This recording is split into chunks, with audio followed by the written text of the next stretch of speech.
আসসালামু আলাইকুম ওয়া রাহমাতুল্লাহি ওয়া বারাকাতুহু। আলহামদুলিল্লাহি রাব্বিল আলামিন ওয়াল আকিবাতু লিল মুত্তাকিন। আসসালাতু ওয়াসসালামু আলা রাসূলিল্লাহি ওয়া আলা আলিহি ওয়া আসহাবিহি আজমাইন। আম্মা বা'দ। আউযু বিল্লাহি মিনাশ শাইতানির রাজীম।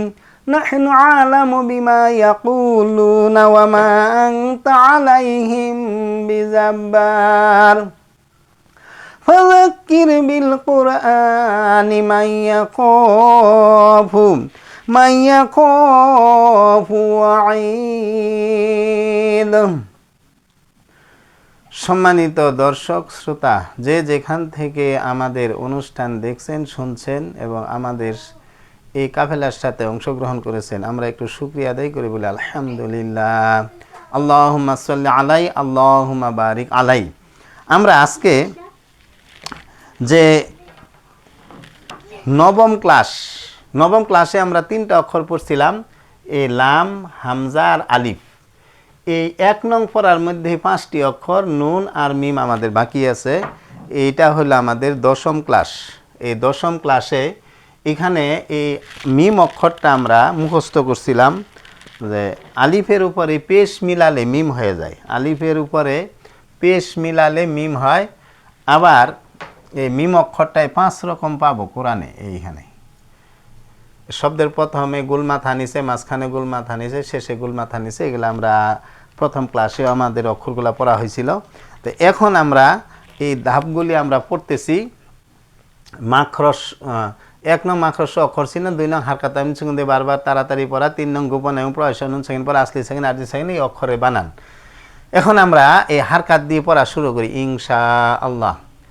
মিম জবর মা, মিম জের মি, মিম পেশ মু, মিম সাকিনে ম, মিম 2 জবর মান, মা লাগবে 9 এর সাথে মান, 2 জবরের একটি জবর আরেকটি নুন সাকিন, মিম 2 জের মিন, মি লাগবে 9 এর সাথে মিন, 2 জেরের একটি জের আরেকটি নুন সাকিন, মিম 2 পেশ মুন, মু লাগবে 9 এর সাথে মুন, 2 পেশের একটি পেশ আরেকটি নুন সাকিন, এটাই প্রকাশ্য নুন সাকিন, মা লাগবে 9 এর সাথে মান, মি লাগবে 9 এর সাথে মিন, মু লাগবে 9 এর সাথে মুন। আমরা পঞ্চম ধাপ যেটা ছিল একটি অক্ষর 5টি ধাপে মিম অক্ষরে বানান, 29টি অক্ষর আমরা বানান করছিলাম। হ্যাঁ, 7ম ক্লাসেই। এখানে দেখেন মিম, মিম অক্ষরে 4 আলিফ লম্বা করে পড়তে হয়, কারণ মিম অক্ষরে বানান করলে সুকুনের ডাইনে 1 আলিফ মাদ পাওয়া যায়। 1 আলিফ মাদ তখন 4 আলিফ লম্বা করে পড়তে হয়। এ কারণে মিম অক্ষরে 4 আলিফ লম্বা করে পড়তে হয়। এটাই আসলি সাকিন, মা লাগবে ময়ের সাথে মাম, মি লাগবে ময়ের সাথে মিম, মু লাগবে ময়ের সাথে মুম। মামা, মিমা, মুমা জবরে না থামিলে যেমন আছে তেমন করে পড়তে হয় মাম, মিম, মুম। এটাই আরজি সাকিন, জবরে থামিলে সাকিন ধরে পড়তে হয়। তো ওয়াকফে মুতলাক, না থেমে আর পড়া ভালো না। মিম জবর মা, মিম জের মি, মামি, মিম জের মি, মিম জের মি, মিমি, মিম পেশ মু, মিম জের মি, মুমি। জেরে না থামিলে যেমন আছে তেমন করে পড়তে হয়। মা লাগবে ময়ের সাথে মাম, মি লাগবে ময়ের সাথে মিম, মু লাগবে ময়ের সাথে মুম। এটাই আরজি সাকিন, জেরে থামিলে সাকিন ধরে পড়তে হয়। তো ওয়াকফে মুতলাক, না থেমে আর পড়া ভালো না। মিম জবর মা, মিম পেশ মু, মামু, মিম জের মি, মিম পেশ মু, মিমু। পেশে না থামিলে যেমন আছে তেমন করে পড়তে হয়। এ মা লাগবে ময়ের সাথে মাম, মি লাগবে ময়ের সাথে মিম, মু লাগবে ময়ের সাথে মুম। এটাই আরজি সাকিন, পেশে থামিলে সাকিন ধরে পড়তে হয়। তো ওয়াকফে মুতলাক, না থেমে আর পড়া ভালো না। মিম জবর মা, মিম 2 জের মিন, মামিন, মিম জের মি, মিম 2 জের মিন, মিমিন, মিম পেশ মু, মিম 2 জের মিন, মুমিন। 2 জেরে না থামিলে যেমন আছে তেমন করে পড়তে হয়। মা লাগবে ময়ের সাথে মাম, মি লাগবে ময়ের সাথে মিম, মু লাগবে ময়ের সাথে মুম, এটাই আর জি সাকিন, দুই জেরে থামিলে সাকিন ধরে পড়তে হয়, তো ওয়াকফে মুতলাক, না থেমে আর পড়া ভালো না। মিম জবর মা, মিম দুই পেশ মুন, মামুন, মিম জের মি, মিম দুই পেশ মুন, মিমুন, মিম পেশ মু, মিম দুই পেশ মুন, মিমুন, দুই পেশে না থামিলে যেমন আছে তেমন করে পড়তে হয়। মা লাগবে ময়ের সাথে মাম, মি লাগবে ময়ের সাথে মিম, মু লাগবে ময়ের সাথে মুম, এটাই আর জি সাকিন, দুই পেশে থামিলে সাকিন ধরে পড়তে হয়, তো ওয়াকফে মুতলাক, না থেমে আর পড়া ভালো না। এখানে দেখেন মিমের উপর তাসদিদ, মা লাগবে ময়ের সাথে মাম, মি লাগবে ময়ের সাথে মিম, মু লাগবে ময়ের সাথে মুম, এটাই গুন্না পড়ার নিয়ম, অর্থ নাকের বাঁশি দিয়ে গুনগুন করা। মিমের উপর তাসদিদ হলে গুন্না করে পড়তে হয়, সব ধরনের গুন্নাকেই এক আলিফ লম্বা করে পড়তে হয়। মিম দুই জবর মান, দুই জবরে না থামিলে যেমন আছে তেমন করে পড়তে হয়। এটা আমরা অষ্টম ক্লাসে পড়ছিলাম মাঝে ইওয়াজ। মা লাগবে ময়ের সাথে মাম, মি লাগবে ময়ের সাথে মিম, মু লাগবে ময়ের সাথে মুম, এটাই গুন্না পড়ার নিয়ম, অর্থ নাকের বাঁশি দিয়ে গুনগুন করা। মিমের উপর তাসদিদ হলে গুন্না করে পড়তে হয়। মাম, দুই জবরে থামিলে এক জবর না পড়ে অপরটাকে এক আলিফ লম্বা করে পড়তে হয়, তো ওয়াকফে মুতলাক, না থেমে আর পড়া ভালো না। আম্মা, এটা হলো আম্মা, এটাই সুকুন পড়ার নিয়ম, এটাই সুকুন পড়ার নিয়ম। আ লাগবে ময়ের সাথে আম, মিম জবর মা, আম্মা, আ লাগবে ময়ের সাথে আম, এটাই তাসদিদ পড়ার নিয়ম, অর্থ নাকের বাঁশি দিয়ে গুনগুন করা। মিমের উপর তাসদিদ হলে গুন্না করে পড়তে হয়। মাটা না যাবে না, জবর লম্বা করা যাবে না। এই মিম অক্ষর আমরা এই মিম অক্ষরের যে পাঁচটা ধাপ, হারকাত, তানবিন, সুকুন দিয়ে বারবার তাড়াতাড়ি পড়া, গোপন নুন সাকিন, প্রকাশ্য নুন সাকিন, আসলি সাকিন, আরজি সাকিন, আর হলো অক্ষরের বানান, মিম অক্ষরের পাঁচটা ধাপ আমরা পড়লাম। এখন দেখেন নুন অক্ষর, এই নুন অক্ষরটা আমরা চিহ্ন করছিলাম, শূন্যের উপরে অর্ধেক মুছিলে নি, উপরে একটি নক্তা দিলে নুন হয়ে যায়, নুন হয়ে যায়, অথবা একটি কাঁটার উপরে একটি নক্তা দিলেই নুন হয়ে যায়, নুন হয়ে যায়। এই নুন অক্ষরটা আমরা এই পাঁচটা নুন অক্ষরেরও পাঁচটা ধাপ এখানে আমাদের পড়া হবে। নুন জবর না, নুন জের নি, নুন পেশ নু, নুন সাকিনে ন, নুন দুই জবর নান, না লাগবে নয়ের সাথে নান, দুই জবরের একটি জবর আরেকটি নুন সাকিন, নুন দুই জের নিন, নি লাগবে নয়ের সাথে নিন, দুই জেরের একটি জের আরেকটি নুন সাকিন, নুন দুই পেশ নুন, নু লাগবে নয়ের সাথে নুন, দুই পেশের একটি পেশ আরেকটি নুন সাকিন।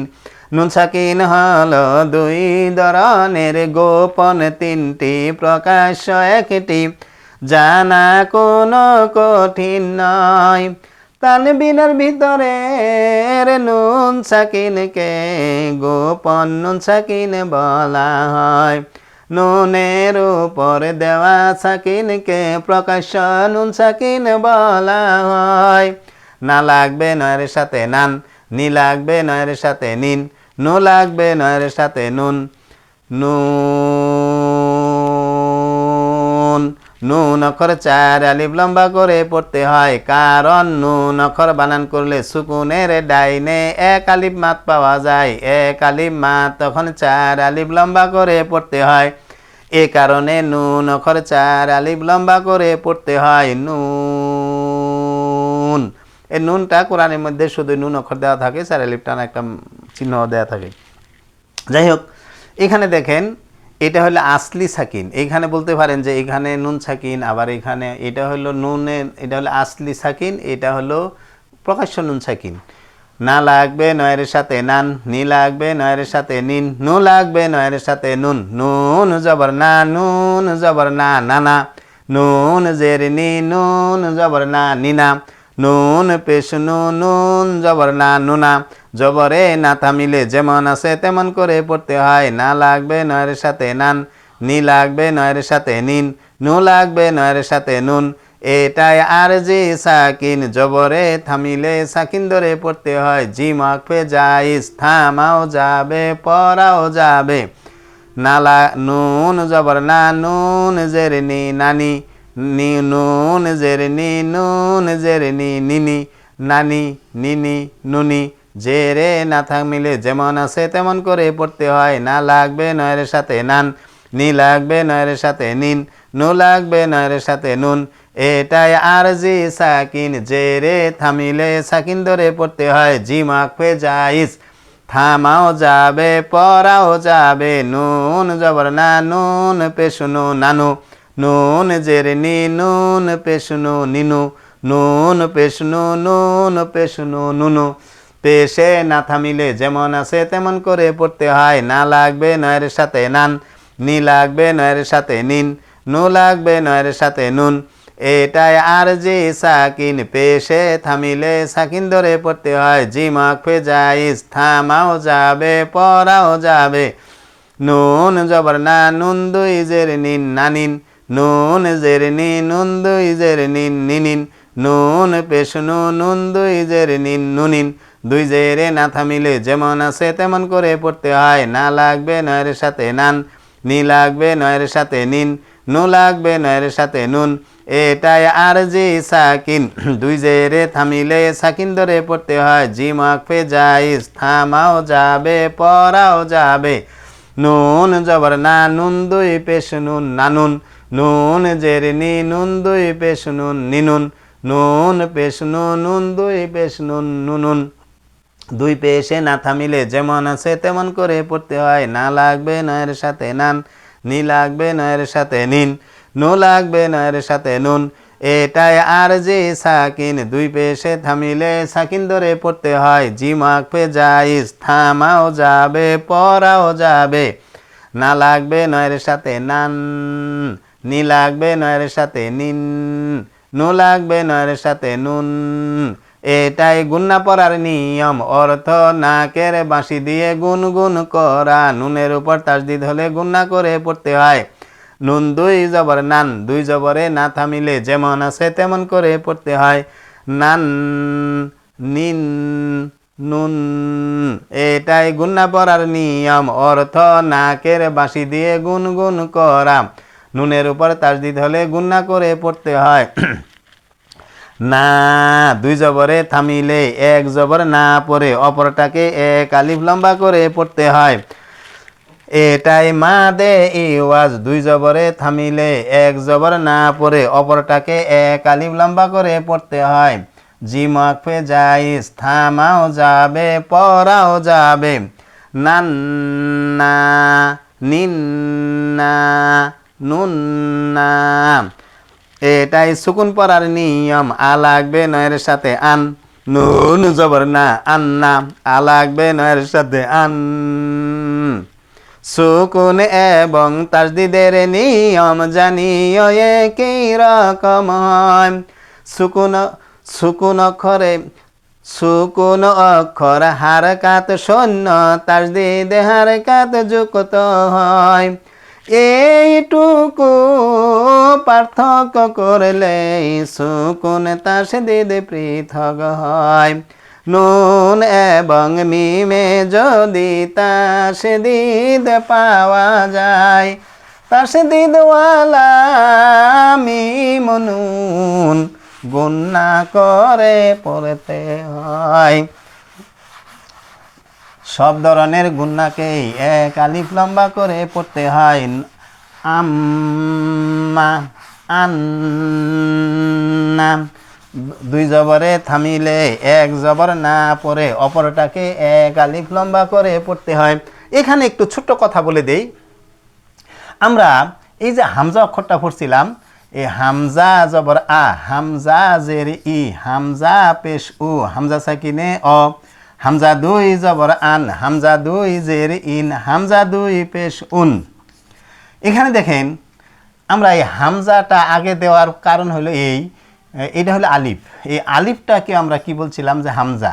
হামজা জবর আ, হামজা জের ই, হামজা পেশ উ, হামজা সাকিনে অ, হামজা 2 জবর আন, হামজা 2 জের ইন, হামজা 2 পেশ উন।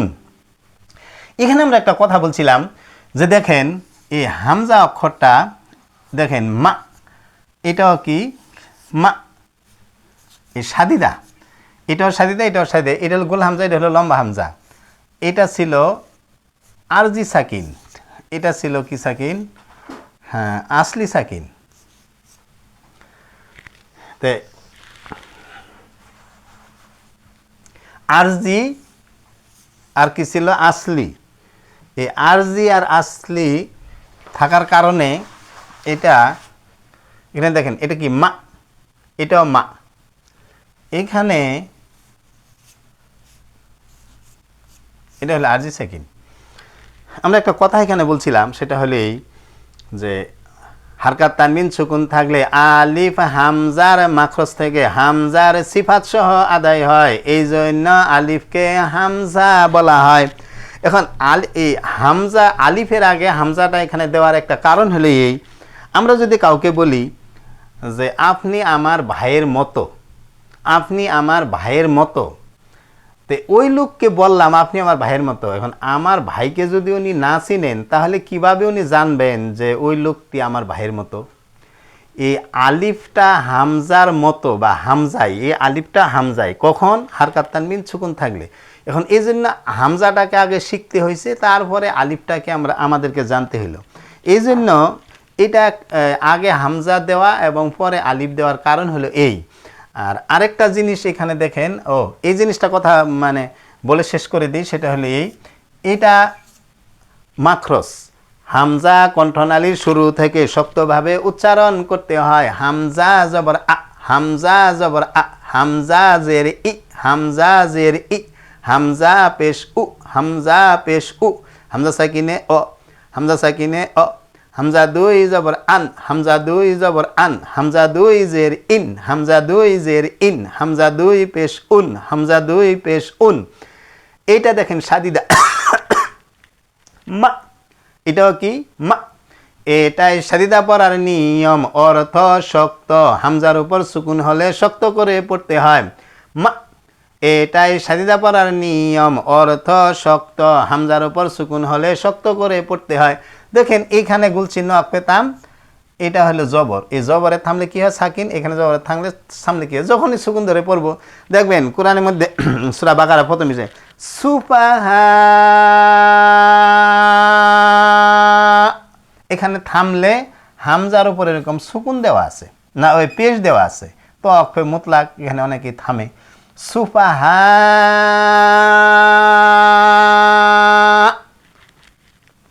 এখানে ধাক্কা লাগবে, একটু শক্ত করে পড়তে হবে। আরেকটা অক্ষর একটু দেখিয়ে দিচ্ছি এখানে, আমরা বিশেষ করে আলিফ আর লাম কোরআনের মধ্যে অনেক সময় এক জায়গায় থাকে, এক জায়গা দেখেন, এই কথাটা একটু বলে দিই, এটা হলো লাম।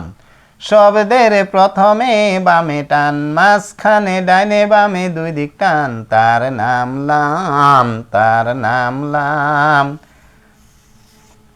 আজকে এক জায়গায় ক্লাসে পড়াচ্ছিলাম, তো এখন এটাকে বলতেছি কি লাম, তখন এটাকে যখন জিজ্ঞেস করলাম কি এটা, তখন বলতেছে এটা আলিফ। যখন এখানে 3টা অক্ষর দিচ্ছি তখন বলতেছে এটাও আলিফ, এটাও আলিফ। কিন্তু এটা যে লাম হয়ে গেল তার কারণ হলো 2 পাশে এটা ডানে বামে 2 দিক টান, এই জন্য লাম। কিছুক্ষণ আগে এটা আলিফ ছিল, এখন যখন 4টা অক্ষর দিচ্ছি তখন বলতেছে 2টা লাম 2টা আলিফ। কারণ এভাবে অক্ষর তো চিহ্ন আমাদের প্রতিষ্ঠানগুলোতে করানো হয় না, এই জন্য আমাদের বড় সমস্যা। আসলে দেখেন এটা লাম, এটা কি আলিফ, এটা কি লাম, এটাও লাম, কারণ এটারও 2 দিক টান, এটারও 2 দিক টান, 2 দিক টান হওয়ার কারণে, মাঝখানে হওয়ার কারণে জিজ্ঞেস করলাম যে দেখো আলিফটা কেন 2 রকম হইলো, একটা আলিফ থাকবে পৃথক কোরআনে আর একটা থাকবে যুক্ত, এই জন্য আলিফ আপনার 2 রকম পাওয়া যাবে। আরেকটা হলো লামটা 3 রকম হওয়ার কারণ হলো এই 3 জায়গা পাওয়া যাবে, প্রথমে লাম, মাঝখানে লাম, মাঝখানে ডানে বামে 2 দিক টান, শেষে ছাতার ডাঁটির মতো দেখা যাবে। যাক, এখানে একটা ছোট্ট কথা বলে দিই, এখানে কোরআনের মধ্যে এরকম একটা অক্ষর পাওয়া যাবে, এটা দেখতে একটু এরকম, এটা সমস্যা হয় না। প্রথমটা লাম, দ্বিতীয়টা আলিফ, প্রথমটা লাম, দ্বিতীয়টা আলিফ, এই দুই আলিফ আর লাম কোরআনে এক জায়গা পাওয়া যাবে। লাম আলিফ বলে অনেকে আবার এটা চালিয়ে দেয়, তবে দুইটা অক্ষর এখানে পৃথক। তো দুইটা অক্ষর দেখবেন এই লা ইলাহা ইল্লাল্লাহ, এগুলো যখন আমরা পড়বো লা ইলাহা ইল্লাল্লাহ, ইলাহা ইল্লাল, এখানে দেখেন অক্ষরটা কীরকম আরো বুঝতে পারবেন একটু। ইল্লাল্লাহ, লা ইলাহা ইল্লাল্লাহ, এটা দেখেন লাম, এটা কি আলিফ, লাটা এখানে এক আলিফ টানতে হবে, কারণ খালি আলিফে ডাইনে জবর পাইলে জবরওয়ালা অক্ষরকে এক আলিফ লম্বা করে পড়তে হয়। এই হামজা অক্ষর থাকার কারণে এটা 3 আলিফ টেনে পড়তে হবে। যাক, এগুলো আমরা আরও যখন শিখবো তখন এগুলো আরও বিস্তারিত জানতে পারবো। তো এখানে একটা জিনিস আমি বলে দিচ্ছি, এই লাম আর আলিফ যখন দুইটা পাশাপাশি থাকবে, দেখেন এই অক্ষরটা পাশাপাশি থাকলে প্রথমটা হবে লাম, দ্বিতীয়টা আলিফ। এখানে একটু আরও সমস্যা হয়, এরকমভাবে থাকে কোনো কোনো টাইপের মধ্যে। তবে এখানে অটোমেটিক যদি কেউ মনে করে যে এটা তো এই দিক দিয়ে আসলো আবার এই দিক দিয়ে আসলো, কিন্তু লাম আর আলিফ যখনই আপনি পাবেন তখনই প্রথমটা হবে লাম, দ্বিতীয়টা হবে আলিফ। এই লাম আর আলিফ এক জায়গা যখন পাবো তখন প্রথমটা লাম, দ্বিতীয়টা আলিফ হবে। তো এই অক্ষরটা আবার অনেকে লাম আলিফ বলে চালিয়ে দেয় বা লাম আলিফ বলে একটা অক্ষর বানিয়ে নেয়, তবে দুইটা অক্ষর এখানে পৃথক যুক্ত অক্ষর। দেখেন আসলে এই যে এটা এইভাবে লেখার কারণ হইল এই, আমরা এই যে রস্যুকার অনেক সময় বাংলা দিয়ে পড়ি, দেখেন এটা রস্যুকার, এটা এটা এরকম হবে। এই রূপা লিখতে হলে যে এরকমভাবে লিখতে হয়, কারণ রুটা এখানে দেয় নাই, কারণ এটা যদি যে এইটার উপর দিয়ে চলে যায় বুফা হয়ে যাবে। কিছুদিন এটা ব্যাকরণ বইয়ের মধ্যে এটা এরকম ছিল, এরকম দেখতে একটা খারাপ, তখন এটাকে সৌন্দর্য বৃদ্ধি করে এটাকে যে এইভাবে লেখা হয়েছে রু। আবার এই যে যেটা দীর্ঘকার, দীর্ঘকারটাকে এইভাবে দীর্ঘকার যেটা এই যে এটা, এই দীর্ঘকারটাকে এইভাবে লেখা হয়েছে, এই যে এইভাবে রূপালি। এই যাই হোক, এটা বাংলা রূপ। এরকম এই লাম অক্ষরটাও ঠিক এরকম একটা পজিশন, যে আমরা যখন লাম আর আলিফ পড়ব তখন এই লামটা এইভাবে লেখা থাকলে অনেক সময় বোঝা যায়, কিন্তু এরকম টাইপ থাকে যখন, তখন একটু বুঝতে সমস্যা হয়। দেখ, লাম আর আলিফ এখানে থাকলে প্রথমটা হবে লাম, দ্বিতীয়টা হবে আলিফ। সুবহানাকাল্লাহুম্মা বিহামদিকা আশহাদু আল্লা ইলাহা ইল্লা আনতা আস্তাগফিরুকা ওয়া আতুবু ইলাইক।